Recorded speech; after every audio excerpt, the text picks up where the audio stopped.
മട്ടാഞ്ചേരി സ്വദേശികളായ റിയാസിനും ഭാര്യ മുംതാസിനും 3 മക്കൾക്കും ഇത് സ്വപ്ന സാക്ഷാത്കാരമാണ്. വീട് എന്ന സ്വപ്നത്തെ അവർ നെഞ്ചിലേറ്റി കൊണ്ടു നടക്കാൻ തുടങ്ങിയിട്ട് കാലങ്ങളായിരുന്നു. അടച്ചുറപ്പുള്ള വീടിനായി കയറിയിറങ്ങാത്ത ഇടങ്ങളുമില്ല. 1 സെന്റ് സ്ഥലം മാത്രമുള്ളതിനാൽ കോർപ്പറേഷന്റെ വീടൊന്നും ലഭിക്കാതെ വന്നപ്പോഴാണ് 24-ൽ വാർത്ത കണ്ട് വീടിന് അപേക്ഷിക്കുന്നത്. 24 കണക്റ്റും കെ ചിറ്റിലപ്പള്ളി ഫൗണ്ടേഷനും കൈകോർത്തതോടെ ആ കാത്തിരിപ്പിന് വിരാമമായി. 24 ചിറ്റിലപ്പള്ളി ഫൗണ്ടേഷനോടും വളരെ അധികം നന്ദി. 24 ചാനൽ കാണാറുണ്ടായിരുന്നു. അതിനപ്പോൾ അതിൽ നിന്നൊരു ഇതുവഴിയാണ് കിട്ടിയത്. ചാനൽ വഴി ഇതിന് ഭവന പദ്ധതി എന്നുള്ള സംഭവം. പക്ഷേ ഇത് നല്ലൊരു ജനങ്ങൾക്കൊരു നല്ലൊരു ഉപകാരമാണത്. 100 വീട് ഭവന പദ്ധതി എന്നാണ് പറഞ്ഞത്. അതൊരു 1000 അങ്ങനെ ആവട്ടെ എന്നാണ് ഉദ്ദേശിക്കുന്നത്. അതിന് മേലെ വരട്ടെ.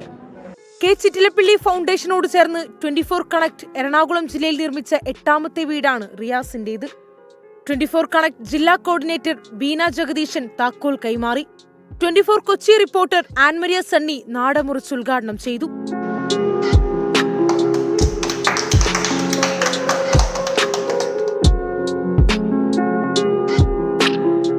ഏറ്റവും അർഹമായ കൈകളിലാണ് സഹായം എത്തിയതെന്ന് 24 കണക്ട് ജില്ലാ കോർഡിനേറ്റർ ബീന ജഗദീശൻ പറഞ്ഞു. 24 കണക്റ്റും ചിറ്റിലപ്പള്ളി ഫൗണ്ടേഷനും നൽകുന്ന 100 വീട് ഭവന പദ്ധതിയിൽ എറണാകുളം ജില്ലയിലെ 8ാമത്തെ വീടാണിത്. അപ്പോൾ നമ്മൾ അർഹതപ്പെട്ട ആളുകളെ കണ്ടെത്തി കൊടുക്കുക. അത് വളരെ കറക്റ്റായിട്ട് നമ്മൾ ചെയ്യാറുണ്ട്. നമ്മൾ ആദ്യം വരെ വീടിൻ്റെ അവസ്ഥയൊക്കെ കണ്ടതാണ്. അപ്പോൾ ഈ ഒരു ചെറിയ 1 സെന്റ് സ്ഥലത്താണെങ്കിൽ ഭംഗിയായിട്ട് വീടൊരു പണി പൂർത്തിയാക്കാൻ സാധിച്ചു. ചടങ്ങിൽ താലൂക്ക് കോർഡിനേറ്റർ അജീബ്, കൗൺസിലർ ഷീജ നവാസ്, സമുദായ സംഘടനാ പ്രതിനിധികൾ, ബന്ധുക്കൾ എന്നിവർ പങ്കെടുത്തു. 24 കൊച്ചി.